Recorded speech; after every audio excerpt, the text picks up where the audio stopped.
Il était une fois sur la Loire 3 lascars intrépides qui pratiquaient le faux-sonnage. Non pas comme la plupart des mariniers pour arrondir leurs maigres revenus, mais bien comme un commerce véritable, une activité à plein temps requérant ingéniosité, chance, roublardise, filouterie, prudence et prévoyance, d'autant qu'ils étaient connus de tous les gabelous qui ne rêvaient que d'une chose, leur mettre la corde au cou.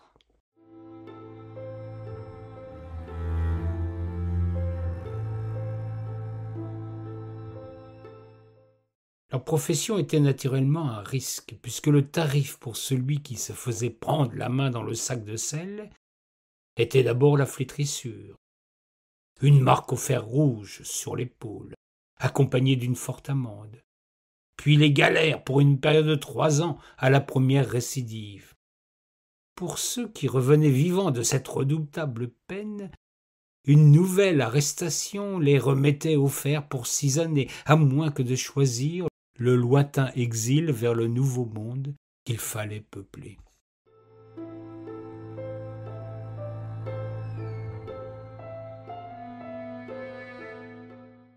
Mais pour nos amis, il en allait tout autrement. Lors d'un arraisonnement par la patache, le bateau des Gabelous, une fouille se déroula mal. L'un des envoyés du roi ayant fini dans la Loire lors d'une algarade fatale. Le pauvre homme fut emporté par le courant et on ne retrouva pas son corps.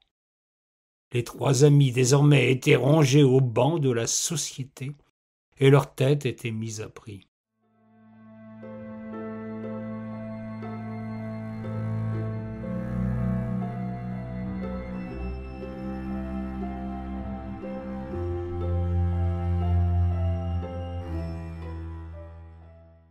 Il n'en continuait pas moins à fournir en sel bon marché les gens de Loire qui se taisaient et leur offraient des cachures quand ils étaient à terre. Pour leur déplacement sur la rivière, désormais, c'est la nuit qu'ils naviguaient, s'étant fait experts dans cet art délicat. Le jour, ils trouvaient refuge tout au long de la Loire, tant la gabelle était considérée par tous comme un impôt honni et une calamité. Pour tous les Ligériens, il symbolisait la lutte contre cette injustice et avait été baptisés Melchior, Gaspard et Balthazar. Ils étaient héros et bandits d'honneur, ceux qui apportaient un peu de réconfort à des pauvres gens abrutis de taxes.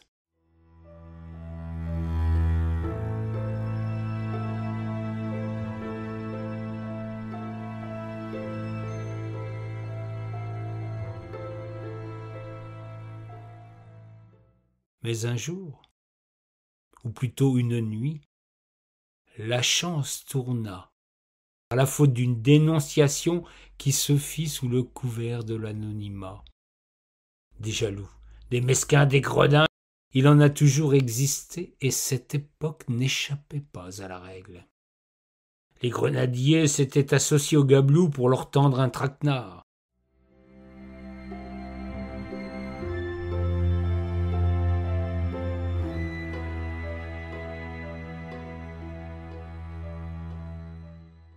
C'est par une nuit sans lune que les représentants du roi avaient tendu un filet de barrage en travers de la Loire, avec la complicité d'un pêcheur auquel ils avaient graissé la patte.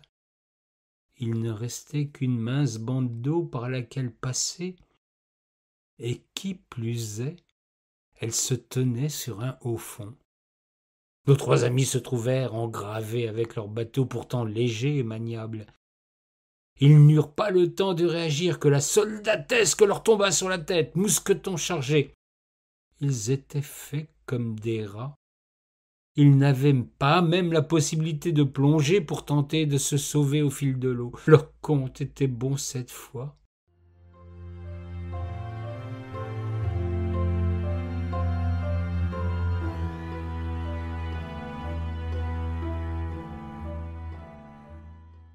Et leur capture fit l'effet d'une traînée de poudre par tout le pays.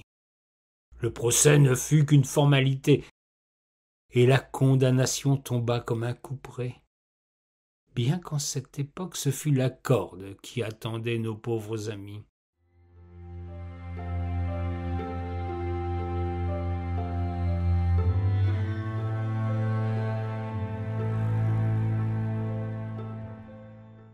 Leur réputation était arrivée jusqu'aux oreilles royales. Les distractions de cette nature attirent souvent les grands de ce monde.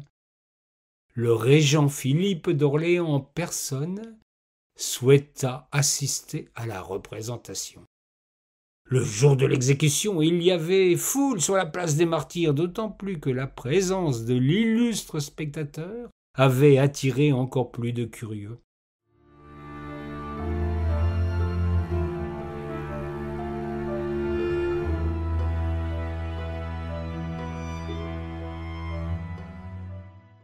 Le peuple est versatile. Il brûle vite ceux qu'il a adorés quelque temps plus tôt, pour peu que la roue de la fortune ait tourné en leur défaveur. Nos rois mages du sel n'étaient plus que des gibiers de potence, des pauvres airs qui avançaient au milieu d'une foule vociférante et haineuse.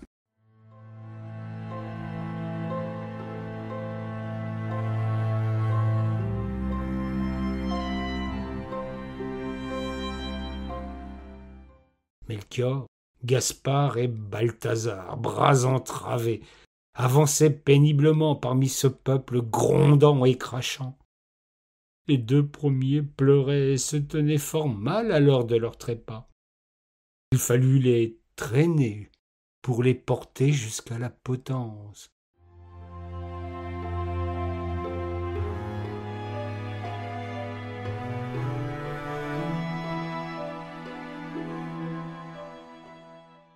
Pour que le spectacle fût des plus satisfaisants, les organisateurs de la festivité avaient décidé de pendre un à un nos trois amis, devenus, par la magie de leur déchéance, les ennemis de tous.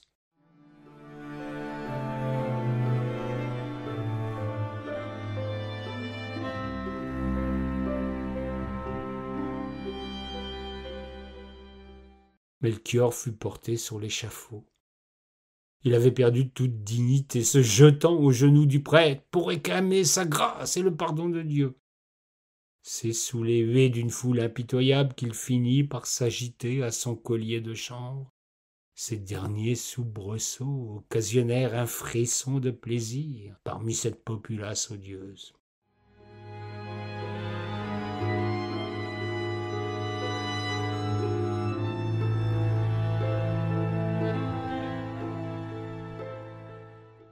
Les spectateurs scandaient déjà le nom de Gaspard en frappant dans leurs mains. Le pauvre s'affaissa, fit un malaise. C'était un pauvre bougre défaillant qui fut porté au gibet et encravaté sous les rires d'une plèbe de plus en plus détestable. Des saillies infectes venaient de la multitude, provoquant éclats de rire et applaudissements. C'eût été insupportable à quelques honnêtes gens s'il y en eût été dans cette hideuse foule, excitée par la mort de ceux qu'elles avaient vénérés il n'y a pas si longtemps.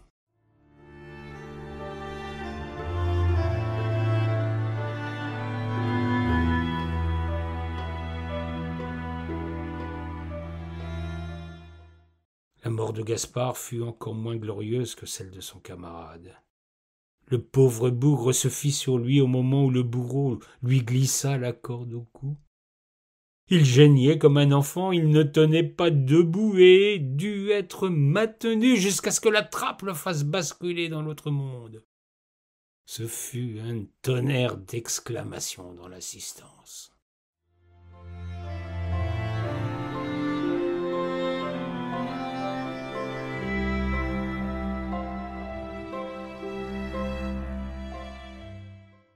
Puis vint le tour de Balthazar.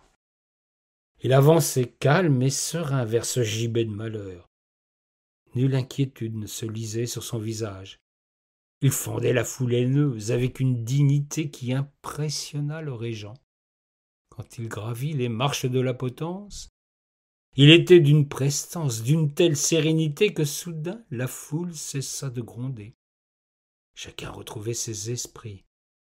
Parmi ceux qui, quelque temps auparavant, s'étaient comportés comme des bêtes assoiffées de sang, Philippe d'Orléans s'approcha du condamné. Un murmure monta alors dans la place.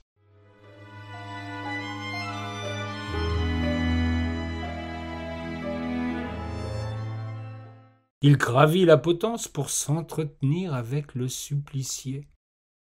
Le régent félicita Balthazar pour son courage et lui proposa un étrange marché. « Mon ami, votre attitude mérite une faveur princière. Dites-moi comment vous souhaitez mourir, et je vous accorde cette faveur en la grâce de mon pouvoir. » Balthazar s'inclina légèrement devant ce noble personnage et lui répondit « J'aimerais mourir de vieillesse, mon bon prince. » Philippe d'Orléans, bon joueur, accorda ce que l'homme lui avait demandé. Ils furent envoyés sur le champ peupler la belle province. On ne sait ce qu'il devint. Mais de cette aventure, sachez qu'un bon mot, qu'une bonne réplique peut vous sortir d'un mauvais pas. Le régent, par la suite, se garda bien de promettre la lune, et c'est ce qui fit sa détestable réputation. Quant à Balthazar, il était né sous une bonne étoile. C'est sans doute grâce à cela qu'il sauva sa vie. Il alla porter son amour de la langue de l'autre côté de l'Atlantique, et c'est sans doute grâce à lui qu'au Québec, on la préserve bien mieux que chez nous.